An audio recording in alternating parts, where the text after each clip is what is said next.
मैं आता हूँ तेरे पास, प्रभु यीशु मेरे मसीह, मेरे पापों के लिए ही उधार दे मसीह।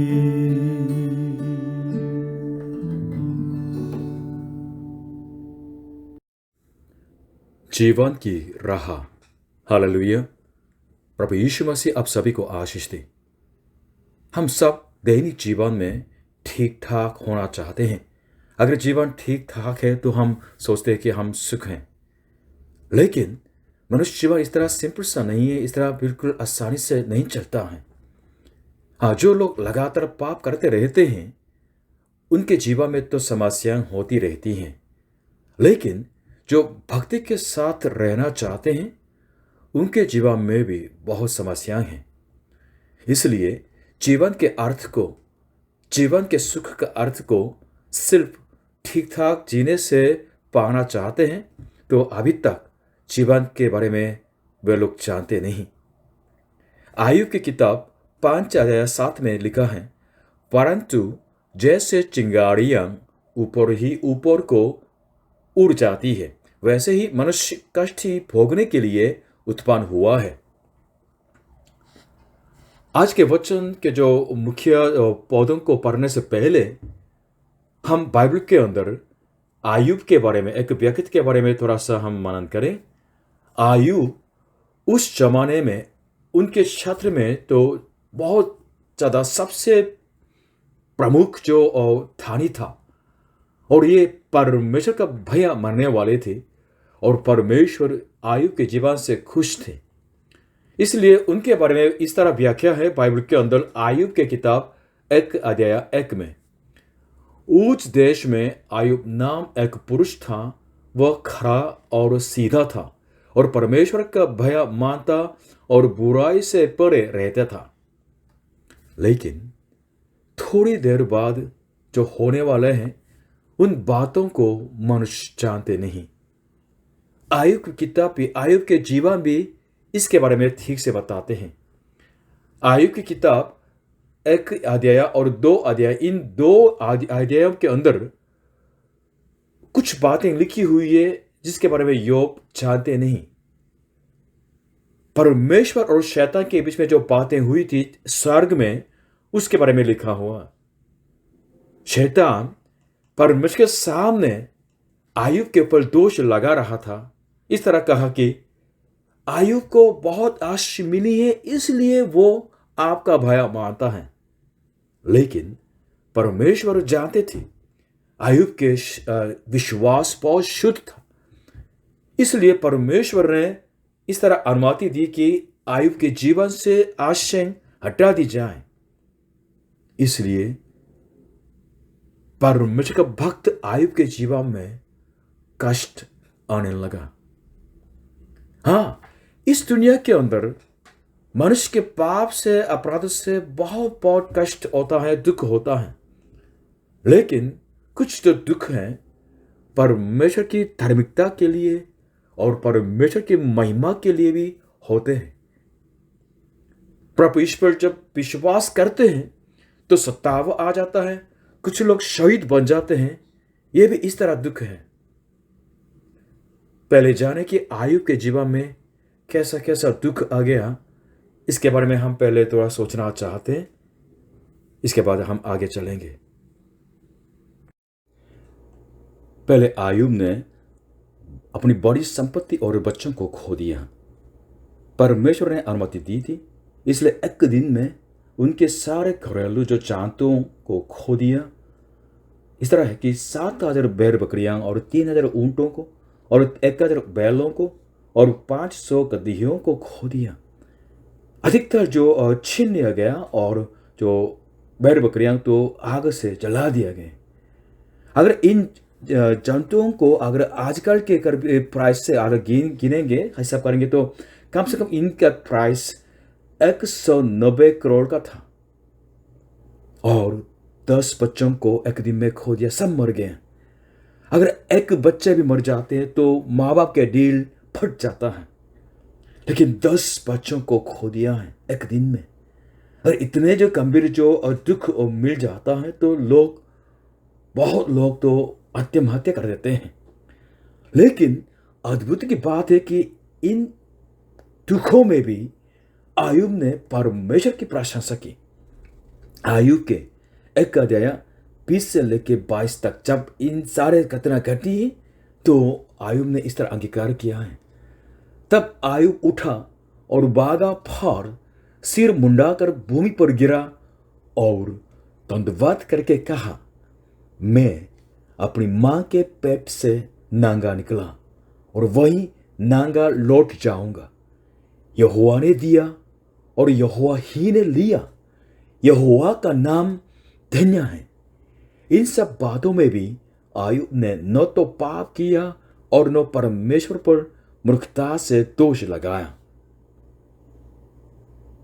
इस तरह घटना हुई है तो मतलब यह है कि शैतान हार गया और परमेश्वर को महिमा मिली। जो लोग आशाओं से प्यार करते हैं उनके जीवन से आशाएं चली जाती है तो ये लोग निराशा में पड़ जाते हैं और परमेश्वर पर दोष लगाते हैं। दुख पीड़ा आती है, बीमारियां आती है या नौकरी चली जाती है और बिजनेस बिल्कुल बैंकरप्ट हो जाते हैं, खराब हो जाते हैं, संपत्ति जो बिल्कुल खो देते हैं और ये प्यारे लोगों की जो मृत्यु आ जाती है तो कौन परमेश्वर के प्रशंसा कर सकते हैं? सिर्फ वे लोग हैं जो इस बात को मानते हैं कि परमेश्वर यहोवा उनका प्रभु है, उनका स्वामी है। और इस तरह विश्वास करने वाले ही है जो परमेश्वर को प्रशंसा करते हैं और उनको हमेशा धर्मी मानते हैं, परमेश्वर कुछ भी करें। हालेलुया। और आयुब को गंभीर बीमारी भी आ गई है। जानवरों को और बच्चों को खोने के बाद उनके दुख में इतना पीड़ा थी, लेकिन तुरंत दूसरी पीड़ा भी आ गई है। आयुब के जो सिर की चोटी से लेके पांव के तलवे तक सारे बदन में फोड़े आ गए। ये जो चमड़े की बीमारी कैसे? क्या स्ट्रेस से? नहीं। जब संपत्ति को खो दिया, बच्चों को खो दिया, तब भी आयुब ने परमेश्वर यहोवा की प्रशंसा की। तब शैतान ने क्या कहा? शैतान ने यह कहा कि अगर परमेश्वर योग के जो देह के अंदर जो बीमारी लाते हैं तो तब योग परमेश्वर की निंदा करेगा, ऐसा तो उसने कहा था। परमेश्वर ने इस बात की भी अनुमति की। तो आयुब 2:7 में इस तरह हुआ कि तब शैतान यहोवा के सामने से निकला और आयुब को पांव के तलवे से ले सिर की चोटी तक बड़े बड़े फोड़ों से पीड़ित किया। लेकिन आयुब को मालूम था इस बीमारी भी परमेश्वर ने दी, इसलिए इस समय भी आयुब ने परमेश्वर के सामने अपराध नहीं किया। लेकिन उनकी इस मिसेस की, उनकी वाइफ की समस्या आ गई है। वाइफ को मालूम हो गया होगा, उसके स्त्री को, कि उसके पति सचमुच में भक्त आदमी है और वो शुद्ध है। लेकिन बहुत मन में तो बिल्कुल मुश्किल लगा होगा कि इतना भक्त जो पति बीमार में पड़े हैं, गुस्सा भी आ गया होगा। इसलिए इस तरह उसने कहा है। आयुब की किताब 2:8-10 पढ़ेंगे तो आप समझ पाएंगे। तब आयुब खुजलाने के लिए एक ठीकरा लेकर रख पर बैठ गया। तब उसकी स्त्री उससे कहने लगी, क्या तू अब भी अपनी खराई पर बना है? परमेश्वर की निंदा कर और चाहे मर जाए तो मर जा। उसने उससे कहा, तू एक मूर्ख स्त्री की सी बातें करती है। क्या हम जो परमेश्वर के हाथ से सुख लेते हैं दुख न लें? इन सब बातों में भी आयुब ने अपने मुंह से कोई पाप नहीं किया। हालेलुया। तीसरा, आयुब उनके जो दोस्तों के चुभने वाले की बातों के द्वारा बहुत दुखित थे। जब आयुब पीड़ा में पड़े थे तो उनके 3 दोस्त आ गए थे। ये लोग सोचते थे कि वे परमेश्वर को ठीक से जानने वाले और परमेश्वर के भक्त हैं। शुरू में तो योब के दिल में तसल्ली देने के लिए कोशिश कर रहे थे, लेकिन जब समय बीत गया तो योब के ऊपर संदेह करने लगे। उन्होंने सोचा कि आयुब का ये दुख का कारण है उनके छिपे हुए पाप। इसलिए आयुब को पाखंडी कहने लगे, आयुब को पापी समझ लिया है और आयुब को पश्चाताप करने के लिए तो तंग किया था। आयुब के दिल के अंदर जो जख्म है उसके ऊपर तो नमक छिड़ रहे थे। उनकी समस्या ये थी कि आयुब के समस्या को, आयुब के पीड़ा को ठीक से दिल से नहीं समझ पा रहे थे और आयुब को बिल्कुल पापी समझ लिया है। और खुद ये लोग न्यायी परमेश्वर के सीट पर बैठ गए थे, अपनी मर्जी से जुबान खोल दिया और लोगों के दिल के अंदर बिल्कुल हानि पहुंचाने वाले थे। अगर इस तरह हम बोलते रहते हैं तो परमेश्वर का न्याय मिलता है, क्योंकि हम नहीं जानते कि परमेश्वर मनुष्य के जीवन में क्या काम करते हैं। इसलिए हमें सचमुच में खामोशी रहना आना चाहिए। प्रभु यीशु ने भी इस तरह हमें जो चेतावनी दी, मत्ती सुसमाचार का 12 अध्याय 36 से 37 तक। और मैं तुमसे कहता हूं कि जो जो निकम्मी बातें मनुष्य कहेंगे, न्याय के दिन हर एक बात का लेखा देंगे, क्योंकि तू अपनी बातों के कारण निर्दोष और अपनी बातों ही के कारण दोष ठहराया जाएगा। आज के वचन आयुब की किताब 23 अध्याय 10 पद। ये आयुब के विश्वास का अंगीकार है जब उसके 3 दोस्त आके उस पर दोष लगा रहे थे, परंतु वह जानता है कि मैं कैसी चाल चला हूं और जब वह मुझे ताल लेगा तब मैं सोने के समान निकलूंगा।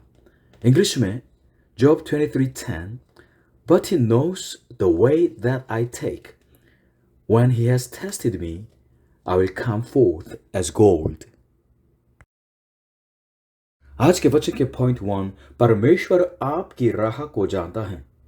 23 अध्याय में आयुब परमेश्वर से मिलना चाहते थे, बात करना चाहते थे, लेकिन उनसे मिलने का रास्ता दिखाई नहीं दिया। इस बीच में इस तरह उसने अपनी आशा को प्रकट की, परंतु वह जानता है कि मैं कैसी चाल चला हूं। हाँ, परमेश्वर हमको, मुझको जानने वाले परमेश्वर है, हमारी राह को जानते हैं। यह सच है। जब हम प्रभु ईश्वर पर विश्वास करके जीते हैं तो कभी कभी ऐसा लगता है कि हम बिल्कुल त्यागे गए हैं, या कभी कभी जो अकेले पाप में हम तो रो पड़ते हैं, लेकिन परमेश्वर उस क्षण भी हमको जानने वाले हैं। एक क्षण भी परमेश्वर के सामने छुपाया नहीं जाता है। इसलिए अगर हम विश्वास पर बने रहते हुए, पाप न करते हुए परमेश्वर के सामने जीते हैं तो परमेश्वर हमें जानते हैं। आयुब प्रकट नहीं कर पाया कि मैं कैसे बिल्कुल शुद्ध व्यक्ति हूं, लेकिन वो अंगीकार करते हैं परमेश्वर मेरे श्रोता को चाहते हैं। हाँ, हमारे जीवन के अंतिम न्यायी परमेश्वर यहोवा ही है। हमारे इस वक्त के जीवन के मूल्यों को समझने वाले वो ही है। इसलिए लोग कैसे सोचते हैं मेरे बारे में, जरूरत से ज्यादा ध्यान देना नहीं, सिर्फ परमेश्वर का भय मानना है और उनके खुश के लिए जीना है और उनके सामने जीना है। इस तरह जीना सचमुच बाइबल के जो भक्तों के जीवन के विशेष गुण था। इसलिए कभी भी परमेश्वर के सामने भक्त जीवन जीना मत खो दे।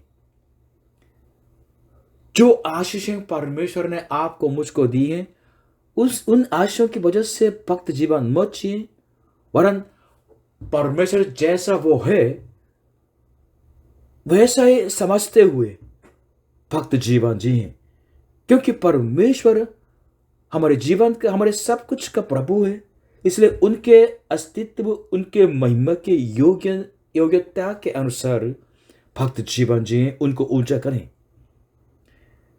आयुब उन जो दोस्तों के बीच में जो बात इस तरह करते करते इस तरह अंगीकार किया कि मैंने कभी खुश नहीं किया अपने को जब मैंने देखा कि मेरा संपत्ति बढ़ रही है, क्योंकि आयुब के आनंद का कारण और आयुब के सब कुछ सिर्फ परमेश्वर यहोवा ही थे।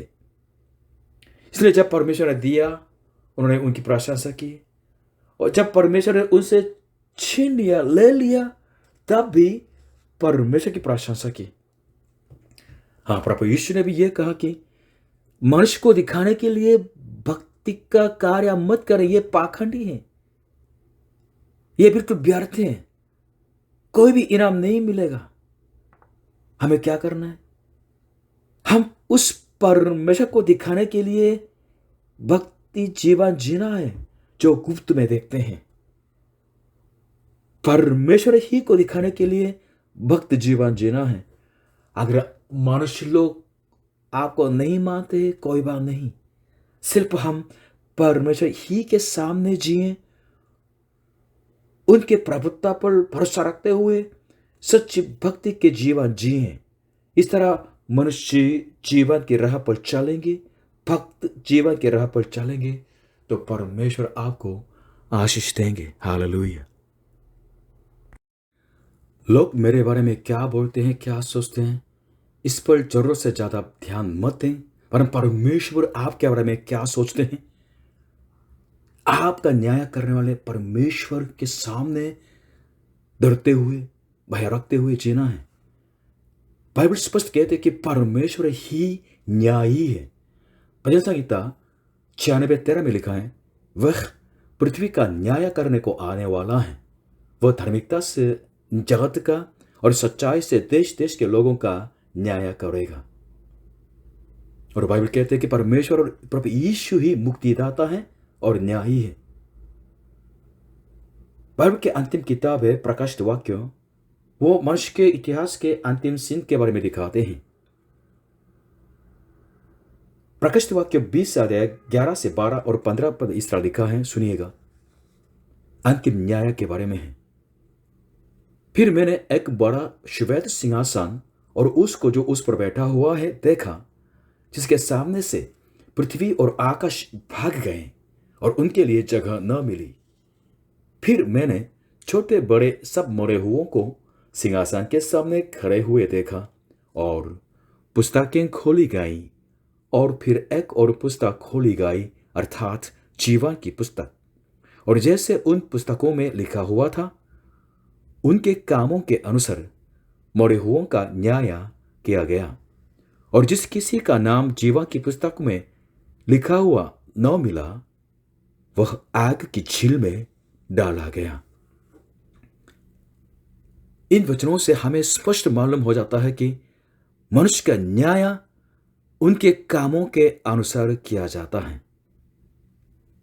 हम सब पापी ही हैं, इसलिए हमारे कामों के अनुसार न्याय किया जाता है, तो कौन बचेगा? लेकिन यह स्पष्टता से हमें प्राप्त किया गया कि मनुष्य की मुक्ति कैसे? मनुष्य की मुक्ति उनके कामों के अनुसार नहीं, वरन जीवन की पुस्तक में नाम लिखे जाने से होती है।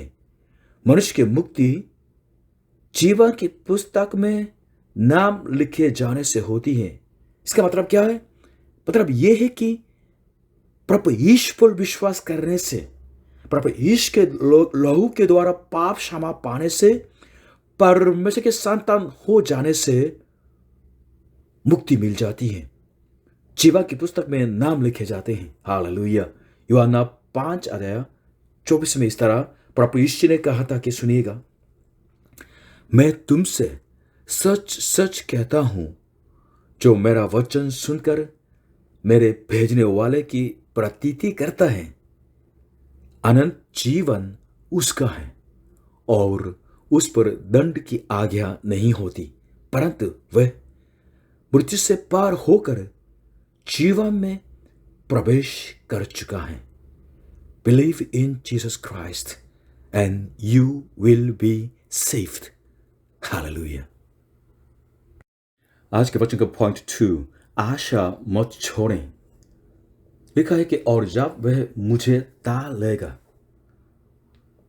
बहुत लोग मसीहियत को, क्रिश्चियन फेथ को सिर्फ इस तरह सोचते हैं कि प्रभु ईश्वर विश्वास करो, सब ठीक ठाक हो जाएगा, आपको आशीष मिलेगी। इस तरह बिल्कुल गलत तरीके से सोचते हैं। इसलिए ये लोग बिल्कुल आशाओं के ऊपर तो बिल्कुल जोर लगा देते हैं और दुख का शब्द भी पसंद नहीं करते हैं। प्रभु ईश्वर विश्वास करने वाले इस जो आशय को बिल्कुल संसारिक बना देते हैं। लेकिन बाइबल क्या सिखाते हैं? ये सिखाते हैं कि जब परमेश्वर विश्वास करते हैं तो हमें दुख और महिमा होते हैं। ये दोनों अलग नहीं किया जा सकता है। प्रभु यीशु जी ने क्रूस पर तो अपनी जान दे दी, उनकी मृत्यु आ गई क्रूस में ऊपर, और इसके बाद परमेश्वर की महिमा में प्रवेश किया है। प्रभु यीशु के चेलों के जीवन में भी इस तरह है। आत्मिक सिद्धांत वही है, दुख और महिमा। हिंदी बाइबल आयुब की किताब 23 अध्याय 10 पद को इस तरह तो अनुवाद किया है, वास्तव में ताना का शब्द यूज किया है 10वीं में, और जब वह मुझे ता लेगा, when he has tested me। ताना शब्द कब यूज होता है?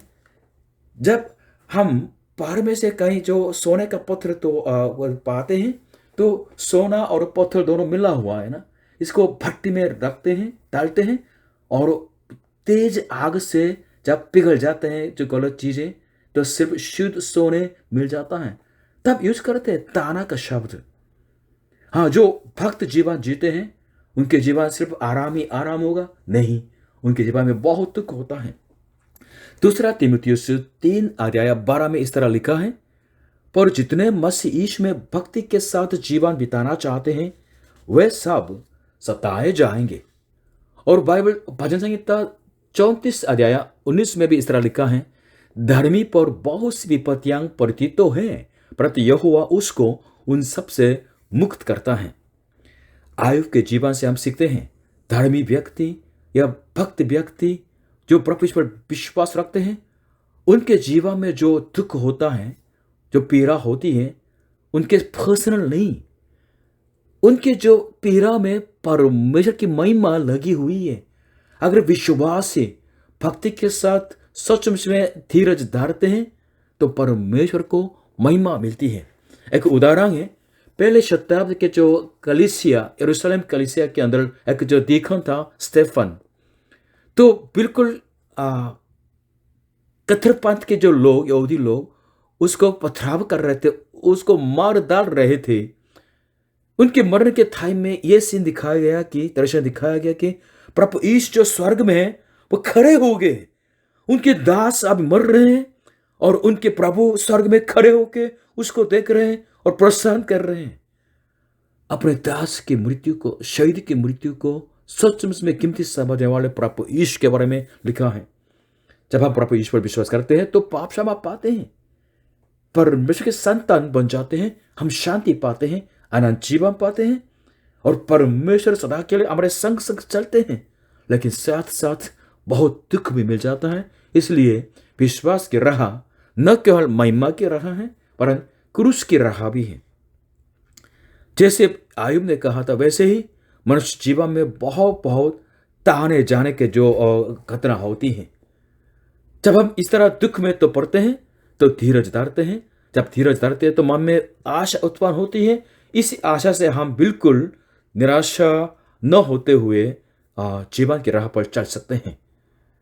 परमेश्वर हमारे जीवन को जानते हैं, इसलिए हम आशा रख सकते हैं और हम इस विश्वास के राह पर तो दुख उठाते हैं।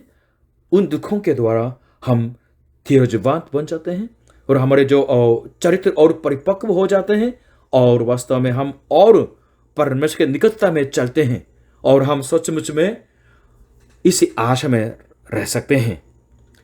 परमेश्वर और हमारे दुखों को तो अपने वश में रखते हैं, इसलिए हम निराशा होने की जरूरत नहीं है। और इन दुखों में परमेश्वर के जो उद्देश्य है हमारे जीवन के प्रति, वो क्या है? परमेश्वर हमको अपने बेटे प्रभु यीशु के समानता में बिल्कुल बनाना चाहते हैं। इसलिए हम दुखों में इस तरह प्रार्थना करें, हे परमेश्वर, आपने मेरे जीवन में इस तरह दुखों को होने दिया है, इसलिए धन्यवाद। इन दुखों के द्वारा मुझे और शुद्ध और आज्ञाकारी बना दीजिएगा और प्रभु यीशु के समानता में परिवर्तित कीजिएगा और प्रभु यीशु के कदमों में चलने वाले बना दीजिएगा। हालेलुया, आमीन। हाँ, सचमुच क्लेश से आशा उत्पन्न होती है। प्रभु यीशु जी ने अपने चेलों को यह कहा था, मत्ती 5:10-12, धन्य है वे जो धार्मिकता के कारण सताए जाते हैं, क्योंकि स्वर्ग का राज्य उन्हीं का है। धन्य हो तुम जब मनुष्य मेरे कारण तुम्हारी निंदा करें और सताएं और झूठ बोल बोल कर तुम्हारे विरोध में सब प्रकार की बुरी बात कहें। आनंदित और मगन होना, क्योंकि तुम्हारे लिए स्वर्ग में बड़ा फल है, इसलिए कि उन्होंने उन भविष्यद्वक्ताओं को जो तुमसे पहले थे इस रीति से सताया था। हम कैसे मनुष्य जीवन के दुखों का सामना कर सकते हैं और विजय पा सकते हैं? 2 बातें जरूर सुनिएगा। पहले क्या है? आपको मानना है कि आपके जीवन के प्रभु परमेश्वर ही है। परमेश्वर हमें सुख भी देते हैं और दुख भी देते हैं, और दुखों से हमें बनाते हैं। रोमियो 5:3-4 में लिखा है, केवल यही नहीं वरन हम क्लेशों में भी घमंड करें, यही जानकर कि क्लेश से धीरज और धीरज से खरा निकलना और खरे निकलने से आशा उत्पन्न होती है। सफरिंग से परसिवियरेंस और परसिवियरेंस से कैरेक्टर मोल्डिंग और कैरेक्टर से होप, आशा उत्पन्न होती है। और इस बात पर विश्वास करने से कि परमेश्वर हमेशा भला है। God is always good। Bible के अंदर परमेश्वर को कुम्हार के रूप में वर्णन करते हैं। परमेश्वर कुम्हार है और मनुष्य क्या है? मनुष्य उनके हाथों में मिट्टी है, मिट्टी है। हमारे कुम्हार परमेश्वर सृजनहार हमारे जीवन का स्वामी है, इसलिए उनकी मर्जी से हमें दिल कर सकते हैं। और जब परमेश्वर अपनी मर्जी से, अपनी इच्छा से हमारे जीवन में कार्य करते हैं तो हमें क्या अंगीकार करना है? God you are always good. परमेश्वर आप हमेशा धर्मी हैं, हमेशा अच्छे हैं, हमेशा सही है। इस तरह उनकी प्रशंसा करने के विश्वास अगर आपके दिल में और मेरे दिल में होंगे तो हम धन्य हैं। हालेलुया। इस तरह परमेश्वर के प्रभुता पर विश्वास रखने से हम सचमुच में आजाद हो सकते हैं। इस दुनिया की, इस संसार के किसी भी चीजों से हम बिल्कुल न बंधे जाएंगे और सिर्फ हम परमेश्वर ही का भय रख सकेंगे। परमेश्वर आपने दिया और आपने लिया, आपकी महिमा हो, आपकी स्तुति हो। हालेलुया। आयुब जैसे हम अंगीकार कर सकेंगे। और प्रभु यीशु मसीह मानव जाति के मुक्ति के सिद्ध करने वाला, मुक्ति को सिद्ध करने वाले और हमारे जीवन के स्वामी हैं। प्रेरितों के काम 20:28 में इस तरह लिखा है, चर्च को कह रहे हैं, तुम परमेश्वर की कलीसिया की रखवाली करो जिससे उसने अपने लहू से मोल लिया। हे चर्च वाले सुनो, परमेश्वर ने अपने लहू से आपको खरीद लिया है। मतलब आपने नहीं वरन परमेश्वर के हैं। हालेलुया। हमारे सृजनहार परमेश्वर वो हमारे जीवन के स्वामी हैं और वही परमेश्वर प्रभु यीशु मसीह के लहू से हमको मोल लिया है, हमको खरीदा। इसलिए प्रभु यीशु मसीह में जो है उनके स्वामी हैं। इसलिए इस तरह अंगीकार है कि मेरा जीवन आगे, मेरा जीवन नहीं परमेश्वर, ये आपका ही है। आपकी इच्छा के अनुसार हो, मेरी इच्छा के अनुसार नहीं। मेरी इच्छा नहीं वरन तेरी इच्छा पूरी हो। हालेलुया। इस तरह हम जिएंगे तो हम मतलब है कि प्रभु यीशु के लिए जीते हैं, प्रभु यीशु के लिए मरते हैं।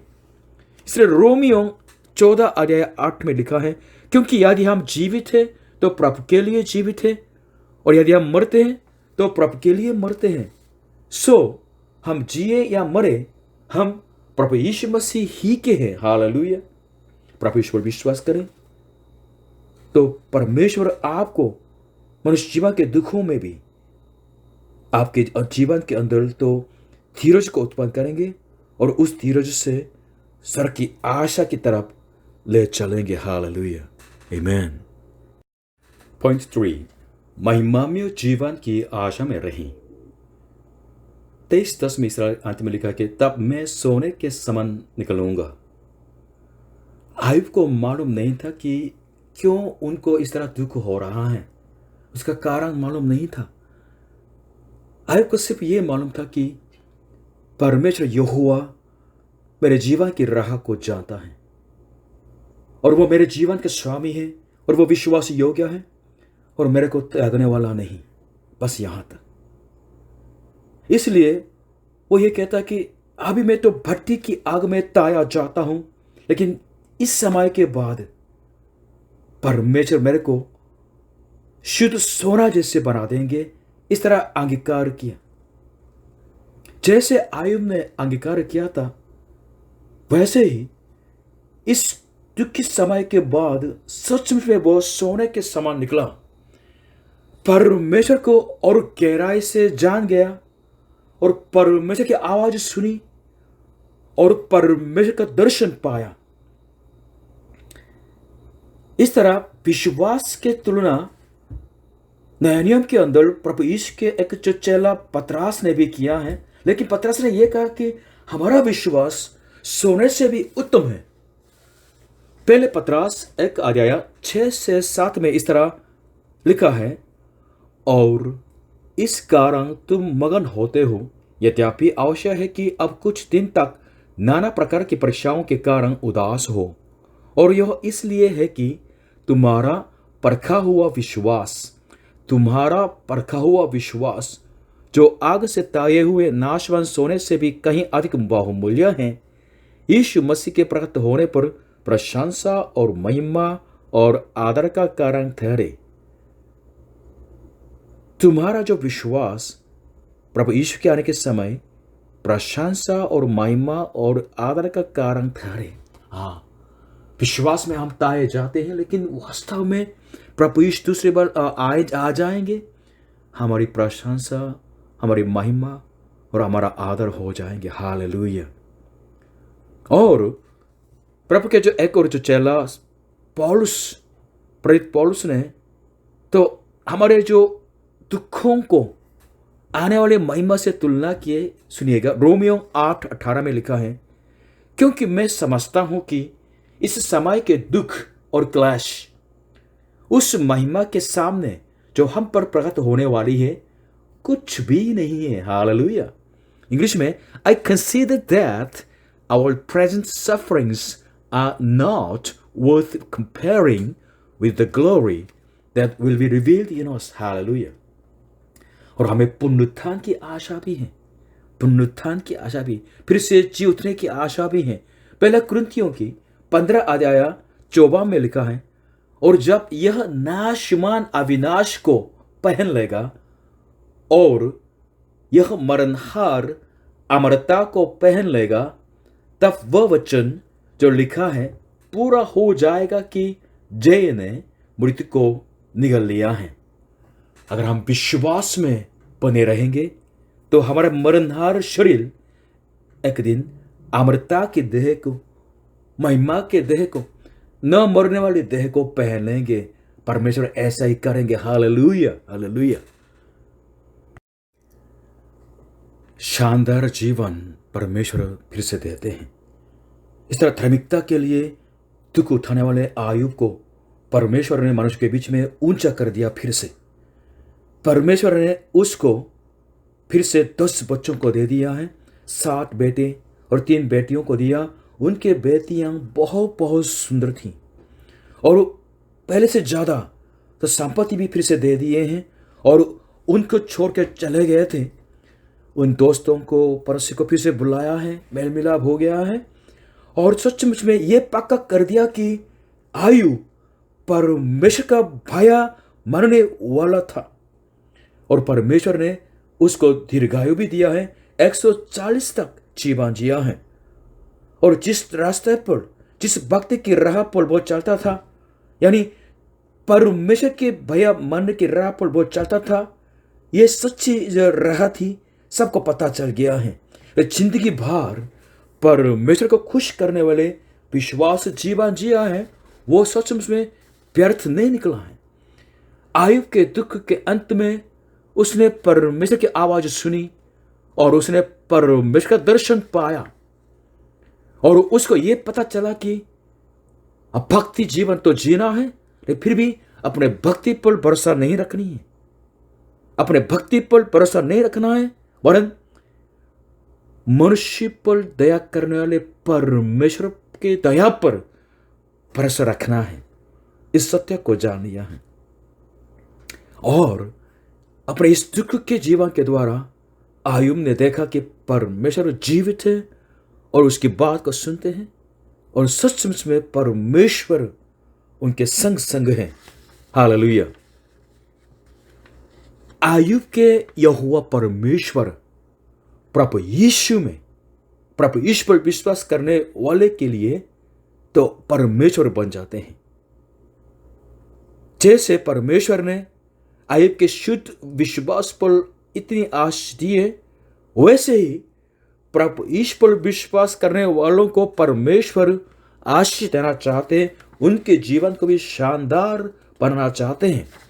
न केवल इस पृथ्वी के ऊपर शानदार जीवन, वरन वास्तव में प्रभु यीशु पर विश्वास करने वाले के जीवन की राह सदा के लिए स्वर्ग की महिमा में प्रवेश करने वाले जीवन की राह बन जाती है। प्रकाशित वाक्य 22 अध्याय 3 से 5 आप पढ़ेंगे तो ये स्वर्ग के बारे में व्याख्या है, आप समझ पाएंगे।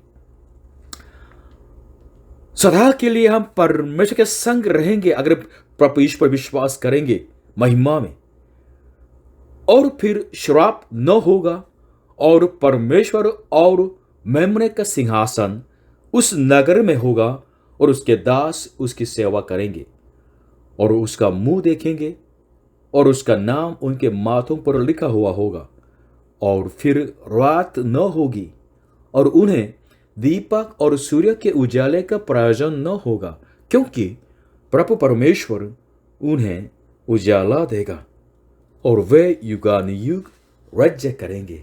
हालेलुया। जब आप मनुष्य की राह पर चलते हैं, चाहे आपके दुख कुछ भी हो, तब भी परमेश्वर का भय माने और परमेश्वर की प्रशंसा करें। कुछ भी क्यों न हो तो दुख, फिर भी आप हमेशा कहें कि परमेश्वर आप भला है, परमेश्वर आप धर्मी है। इस तरह अंगीकार करें। जब इस तरह आप विश्वास में दृढ़ रहेंगे, प्रभु यीशु पर विश्वास में दृढ़ रहेंगे, तो आप पाप क्षमा पाएंगे, परमेश्वर के संतान बन जाएंगे, शांति में रहेंगे और आपका नाम उस जीवन की पुस्तक में लिखा हुआ होगा और आप सदा के लिए परमेश्वर के संग संग रहेंगे। हालेलुया। न केवल आप पर आपके सारे परिवार लोग भी इस मुक्ति में, इस महिमा में प्रवेश करने पाए। प्रभु यीशु मसीह आप सभी को आशीष दें। हालेलुया। आज के उपदेश का निष्कर्ष है, कंक्लूजन है, जीवन की राह कैसे चलें। काफी लोग जिंदगी को मोड़ के पछताते हुए अपने जीवन के अंतिम सांस लेते हैं। हम कैसे अपने जीवन को अर्थपूर्ण बना सकते हैं, ये याद रखें कि हर चीजों के लिए उद्देश्य है। आपके जीवन का भी उद्देश्य है। क्या आप आपके जीवन के उद्देश्य के अनुसार जी रहे हैं? उसका जवाब तब मिलता है जब आप आपके सृजनहार और आपके मुक्तिदाता प्रभु यीशु परमेश्वर पर विश्वास करते हैं, तब मिल जाता है। आयुब के जीवन को देख के इस तरह मन में प्रश्न उठता है, क्या मैं परमेश्वर के सामने भक्ति जीवन जी रहा हूं? क्या आप परमेश्वर के सामने भक्ति जीवन जी रहे हैं? मैं यही नहीं पूछ रहा हूं कि क्या आप धार्मिक हैं। रिलीजियस होना ये एक बात है, लेकिन परमेश्वर के सामने भक्ति जीवन जीना ये तो दूसरी बात है। अगर आपके पापों की वजह से आपके जीवन में दुख है, पीड़ा है, तो परमेश्वर के सम्मुख आइए, माफी मांगिए, पाप की क्षमा मांगिए, पश्चाताप कीजिए, अपने को सुधारिए। लेकिन अगर आप आयुब जैसे धार्मिकता के लिए दुख उठाते हैं, पाप की वजह से नहीं, परमेश्वर की महिमा के लिए दुख उठाते हैं, तो आयुब की याद कीजिएगा। प्रभु यीशु के जो पीछे चलते हैं, परमेश्वर के जो संतानों के लिए बहुत दुख होता है। हाँ, परमेश्वर इस दुनिया के अंदर उन दुखों को तो होने देते हैं, लेकिन परमेश्वर विश्वास योग्य है। God is faithful always, God is good always. इसलिए जो प्रभु यीशु पर विश्वास करते हैं, उनके जीवन की राह दुख की राह है और क्रूस की राह है। दुख नहीं तो महिमा भी नहीं। इसलिए भक्ति के साथ हमारे जीवन के दुख में हम आंसुओं के बीज को बोते हैं, लेकिन याद रखिए कि थोड़ी देर बाद हम आनंद के फल पाएंगे। 3 बातों को याद रखनी है। हम जीवन की राह कैसे चलें, इस प्रश्न के लिए 3 बातों को याद रखें। पहले प्रार्थना करनी है कि परमेश्वर आपको दुख का सामना करने के लिए, दुख से विजय पाने के लिए सामर्थ्य दें और धीरज दें। और दूसरा, आशा रखनी है कि इन दुखों में परमेश्वर आपको प्रभु यीशु की समानता में बनाए, प्रभु यीशु के विश्वास की राह पर चलने दें और शांति पाएं। और तीसरे, प्रतीक्षा करें कि परमेश्वर जो भला है और कृपालु है, आपके संग संग आपके जीवन की राह पर चले और परमेश्वर अंत में आपको शांति दे और महिमा में प्रवेश कराएं और सदा के लिए उस स्वर्ग के घर में प्रवेश करने दें। परमेश्वर आपके पिताजी,